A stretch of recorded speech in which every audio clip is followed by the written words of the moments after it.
अस्सलाम वालेकुम जनाब, मैं हूं अदील राजा। आप देख रहे हैं मेरा यूट्यूब चैनल। सबसे पहले तो आपने सब्सक्राइब ज़रूर करना है और अपना फीडबैक ज़रूर देना है। लाइक भी कीजिएगा, शेयर भी कीजिएगा आपको, ताकि आप लोगों को आसानी हो। अच्छा, इंस्टाग्राम का लिंक मेरी डिस्क्रिप्शन में है, टिकटॉक का है, ट्विटर का है, फेसबुक का है, यूट्यूब के दोनों चैनल्स का है, शॉर्ट्स का है। एक शायद गलत है, मुझे किसी ने बताया था इंस्टाग्राम का लिंक, शायद वो मैं ठीक कर दूंगा आज। मैं भी भोले बादशाह ही हैं, भूल जाना है। खैर, आपको इस वीलॉग के दौरान ठाठ हमडम की आवाज़ आ सकती है। उसकी वजह यह है कि छत पर काम हो रहा है। मैं एक परिंदों की बड़ी एवरी बनवा रहा हूँ, तो उसका आज काम शुरू हो गया है। रकमें सारी हमारी जो है उधर लग जानी, अल्लाह खैर करे। खैर जनाब, बात करेंगे आज। बड़े सारे लोग मैसेज करते हैं कि यार कोई अच्छी खबरें भी दिया करे, तो आज आपको खुशी की खबरें जनाब छिकेंगे कि ये लें। इमरान खान का केस और सलमान राजा की चाल, उस पर बात करेंगे। साथ शाहजेब खानजादा की मयारी सहाफ़त का जायज़ा लेंगे। साथ साथ जनाब धमकियां पंजाब गवर्नमेंट के जनाब लुडियां और हमारा मुर्दा अदालती निज़ाम, इस सारी चीज़ों पर भी बात करेंगे एक एक करके। सबसे पहले तो आ जाते हैं खुशी की खबर। पहली खुशी की खबर आपको देते हैं, क्योंकि हम पाकिस्तान में रहते हैं। यहाँ पर हर लम्हा, हर वक्त, हर सेकंड खुशी की खबरें मिलती हैं। तो आपको मैं एक बड़ी खुशी की खबर देता हूँ। चीनी की कीमत 220 रुपये किलो हो चुकी है आज। खुश हों, चीनी कम खाएं। हुकूमत ने ये इंतज़ाम आपके लिए इसलिए किया है ताकि आपको शुगर ना हो और आप तड़प तड़प के ना मरें। दूसरी खुशी की खबर आपको दे देते हैं जनाब के अब सर्ज ने एक डेटा जारी किया है यूएन वर्ल्ड पॉपुलेशन प्रोस्पेक्ट्स को लेके, नेट इमिग्रेशन 2023-24 में। तो माशाल्लाह दुनिया में सबसे ज़्यादा जो मुल्क छोड़ के गए हैं वो हैं Pakistani. 1.6 million Pakistanis left the country. ये तादाद दुनिया में सबसे ज़्यादा है। सेकंड नंबर पे है जंग ज़दा सूडान, वहाँ पर 1.4 मिलियन, ये 0.2 मिलियन कम लोग वहाँ पर भी कम है। बांग्लादेश में 5,50,000, चाइना में 5,86,000, नेपाल में 4,10,000, तुर्की में 3,18,000, यूक्रेन में 3 लाख, मैक्सिको 1 लाख, मैक्सिको बारे में कहते हैं ड्रग्स है ये है, Brazil 2,40,000, Venezuela 1,13,000, Greece 159, Uganda 126, India Bharat बहुत ही बड़ा मुल्क है, गुर्बत भी बहुत ज़्यादा, 979 के, फिलीपींस 164 के।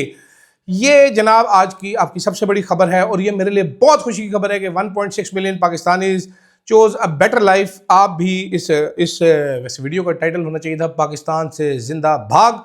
तो जनाब ये आपको मैं खुशी की खबर दे दूं। दूसरी खुशी की खबर ये है कि हुकूमत जो है 27वीं आइनी तरमीम करने जा रही है। तमाम तर जर्जे जायज़ा सर्वे करने के बाद जो बात नज़र आती है वो ये है कि जो नॉन निगोशिएबल है, जिस पे कोई बात नहीं होगी, वो है आर्टिकल 243 कि वो उस पर तरमीम करनी है। बाकी ये जो 2 मिनिस्ट्रियाँ फुद्दू किस्म की डाली हुई हैं ये उधर ही रह जाएंगी।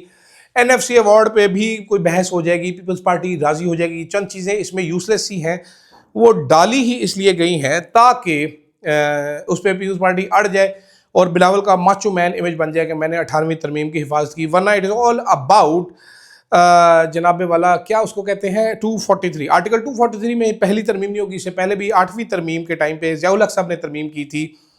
जो ओरिजिनल टेक्स्ट था वो चेंज करके सदर को पावर दी गई थी कि सदर की मर्जी होगी तो सदर डाल लेगा इसमें अपना सौदा, वो यानी कि सौदा कहते हैं, आर्मी चीफ सर्विसेज चीज़ मुकर्रर कर सकता है। फिर इसको वापस किया गया, फिर वापस मुशर्रफ दौर में इस तरह किया गया, 18वीं तरमीम के जरिए फिर वापस सिविलियन कंट्रोल में दिया गया। तो it is mostly about command and control, इस चीज़ का सारा। इसके अलावा इसमें कुछ भी कख भी नहीं है। बहुत सारे लोग जनाब कल ट्वीटें कर रहे थे, ठीक है, कि जी अपडेट क्यों ज़रूरी है, अगर ये पेचीदा आलमी माहौल है, इसमें ऐसा करना है, लड़ाई अब मल्टी डोमेन वॉरफेयर हो गई है, साइबर स्पेस इंफॉर्मेशन स्पेक्ट्रम शामिल हो गया है और इसमें सिनर्जी चाहिए और जॉइंटनेस चाहिए, यूनिटी ऑफ कंसेप्शन और एग्जीक्यूशन चाहिए। मैंने कल ट्वीट भी किया था, ये खुशी की खबर है आपके लिए। मैंने कहा जी बड़ी खूबसूरत इस्लाह है, multi domain warfare, jointness, synergy. सवाल सिर्फ इतना है कि इसका आर्टिकल 243 में तरमीम का मकसद क्या है, क्योंकि आपके पास chairman joint chief of staff का होता तो पहले से ही मौजूद है। फौज की वॉर प्रिपेयर्डनेस या तैयारियों से इससे क्या फ़र्क पड़ेगा। ये सिर्फ और सिर्फ एक ताकत की असर नो तकसीम की बात है। स्क्रिप्ट लिखा लिखाया आया, तोते ने ट्वीट कर दिया।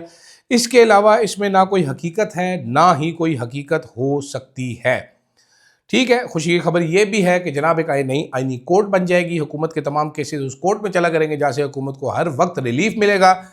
अवाम को कोई इतना बड़ा मसला नहीं होना चाहिए। अवाम का क्या जायदाद चलेगी, आपकी सारी ज़िंदगी की कमाई चलेगी, आपका कत्ल हो गया है, आपको कोई अजीज़ मर गया है, आपको हॉस्पिटल ने गलत इंजेक्शन लगा दी, ये छोटे मसले हैं जो इस हुकूमत फेस कर रही है, ये बड़े बड़े मसले हैं।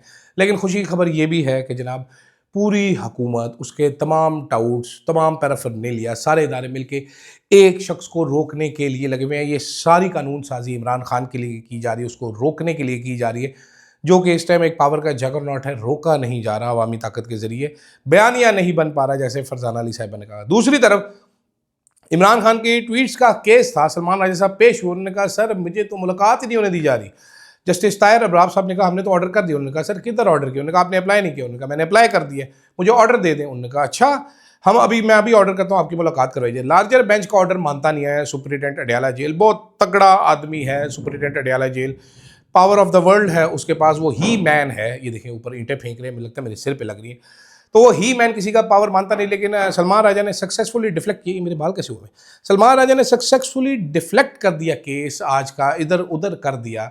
इमरान खान का जो ट्विटर अकाउंट बंद करने का केस था, उसमें मुलाकात की शिक डाल के अब जस्टिस ताहिर अरबाब साहब ऑर्डर करेंगे, देखते हैं मुलाकात होती है कि नहीं होती है। मुलाकात का दिन है, किस किस की मुलाकात होती है, कब कब मुलाकात होती है, कैसे कैसे मुलाकात होती है, यह बहुत ज़्यादा इंटरेस्टिंग होगा देखना कि भाईजान किस किस की मुलाकात होती है। साथ साथ तहरीक इंसाफ भी, खैर ये 27वीं तरमीम पे मुतहर्रिक होने जा रही है, उस पर बाद में बात करते हैं। लेकिन कल मेरे दोस्त हैं एजाज सैयद साहब, उनको बड़ा दुख हुआ कि शाहजेब खानज़ादा की बहुत बिस्ती हो रही है केस नंबर 9 के बाद, केस नंबर 420 निकले वो। तो वो कह रहे थे शाहजेब खानज़ादा मयारी सहाफ़त करते हैं। और शाहजेब खानज़ादा साहब देखें, खावर मानिका एक पावरफुल आदमी थे, खावर मानिका का इंटरव्यू बनता था, उसका इंटरव्यू किया। इसमें मेरे कुछ पॉइंट्स हैं। Point number 1, Khawar Manika was in custody of anti corruption. Khawar Manika वहां से एंटी करप्शन की उस कस्टडी से निकल के आपके पास इंटरव्यू देने के लिए कैसे आए? पॉइंट नंबर 2, उस इंटरव्यू के बाद खावर मानिका घर कैसे चले गए, केस क्यों नहीं फेस किया उन्होंने, और बाद में उनका केस खत्म कैसे हो गया? पॉइंट नंबर 3, खावर मानिका को रियासती सिक्योरिटी कैसे दी गई? आप बिल्कुल सवाल करें खावर मानिका से, आप बिल्कुल उसको बुलाएं, आप रोज़ उसको बुला लें, उसको घर में रख लें खावर मानिका को। लेकिन द प्रॉब्लम इज़ कि जब आप ताकतवर लोगों का भोंपू बनते हैं तो लोग आपको कॉल आउट करते हैं। और जो जो बंदा ताकतवरों का भोंपू बनता है, लोग उसको इसी तरह भोंपू ही कहते हैं, फिर वो मयारी सहाफ़त नहीं हुआ करती। अगर आप मुल्क के लिए स्टेट का नैरेटिव भारत के खिलाफ पेडल कर रहे हैं, मुझे समझ आती है। आप एक पॉलिटिकल लीडर के खिलाफ इद्दत का केस बनवाने के लिए अपनी सर्विसेज पेश कर रहे हैं, जिसकी मुझे समझ नहीं आती, या पाकिस्तान में किसी भी और को ये समझ नहीं आती, क्योंकि वो इंतहाई बेगैरती वाला केस था जो शाहजेब खानज़ादा ने अपनी सर्विसेज प्रोवाइड करके बनवाया। शाहजेब खानज़ादा ने सहाफ़ती दलाल का किरदार अदा किया। अगर मैं इसको काबिल कबूल अल्फाज में बोलूँ, क्योंकि दलाल को ब्रोकर कह लें आप, इसको इंग्लिश में ब्रोकर कहते हैं तो बड़ा अच्छा लगता है, तो ब्रोकरी की उन्होंने, सहाफ़त की। तो इसमें बुरा मनाने की क्या बात है? की है तो की है। आप आदिल शाहजेब को देखें ना, उसने भी की थी, वो अब पीटीवी का हेड बना हुआ है, 50 लाख तनख्वाह भी लेता है। आप लोग भी करें ऐसे, क्या हो गया आपको? कर रहे हैं, डिफेंड ना करें ना अपने आप को कि हम बड़े मयारी सहाफ़त है, हमारी बड़े स्टैंडर्ड की जर्नलिज्म है। जो जर्नलिज्म है टट्टी जर्नलिज्म, आप टट्टी सहाफ़त करते हैं, मयारी सहाफ़त बिल्कुल नहीं करते। माफ़ कीजिएगा मुझे, एजाज साहब बुरा मत बनाइएगा। जाते जाते अज़मा बुखारी साहिबा ने धमकी दी है कि एजाज सैयद और वो फराज अहमद के खिलाफ मरीम नवाज़ वाली स्टोरी करने पर अब डेफेमेशन कोर्ट्स बन चुकी है, मैं केस करूँगी, मैं देखती हूँ ये आके साबित करें। बेसिकली बहन उज़मा, आप इस दुनिया की सबसे सच्ची खातून है, और आपकी फ़िल्टर वाली वीडियो में आप इतनी प्यारी लगती हैं, इतनी हसीन लगती हैं, मैं तो देखता ही रह जाता हूँ कि ये आप ही हैं। ये कौन है? ये कौन है ये? और इतना सच आप बोलती हैं, सच के मोती बिखेरती हैं आप। 1 मोती एट अ टाइम, इतना मोती आता है, मोती मोती हो जाता है। मुझे तो मोती कुत्ते का नाम भूल जाता है, इतना मोती आप बिखेरती हैं। सब जो मोती हैं वो हकीकत के मोती हैं, इसके अलावा तो कुछ कहा नहीं जा सकता। देखें, डेफेमेशन का केस भी है, आपके पास लॉज भी हैं, आपके पास पीका भी है, आपके पास टीका भी है, you are making your own cyber agency. तो आपके बारे में कौन गलत बात कर सकता है? हमजा और मरीम की लड़ाई कैसे हो सकती है, वो भी तीफी भट्ट के ऊपर? तौबा मेरी या अल्लाह, ये कैसे हो सकता है? पंजाब में किस किस्म की कोई करप्शन नहीं हो सकती? वो अलग बात है, आप जो साफ़ियों को खुद बताती रही हैं, मैं तो साबित नहीं कर सकता।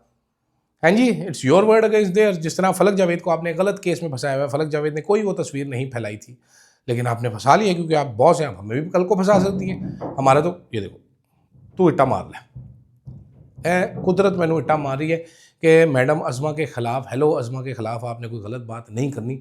ये ईंट अभी ऊपर गिरी है, ये छत फट के मेरे मुंह पे भी आके गिर सकती है, मेरे मुंह का पतीसा बन सकता है।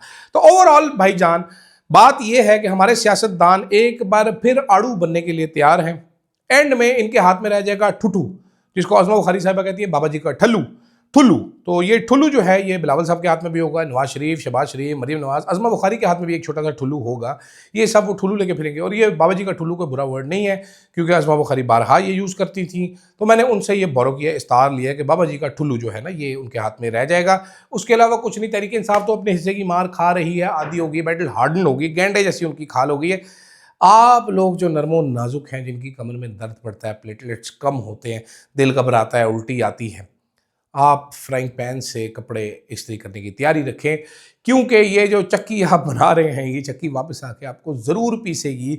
ऐसे पीसेगी कि मैं कहता हूँ पीस पीस के चक्की पीसिंग एंड पीसिंग। खैर मुझे दीजिएगा इजाज़त। आज मैंने खबरें नहीं करनी थी, खबरें रात को करेंगे। बहुत सारी इंपॉर्टेंट इन्फॉर्मेशन है, but I will share it with you रात को, क्योंकि रात को मैंने 17 मिनट का वीलॉग कर दिया था। मैं खुद हैरान रह गया, इतना लंबा वीलॉग मैंने किस खुशी में किस वजह से किया है। तो इसलिए ये वीलॉग छोटा। मुझे दीजिएगा इजाज़त। अल्लाह हाफ़िज़।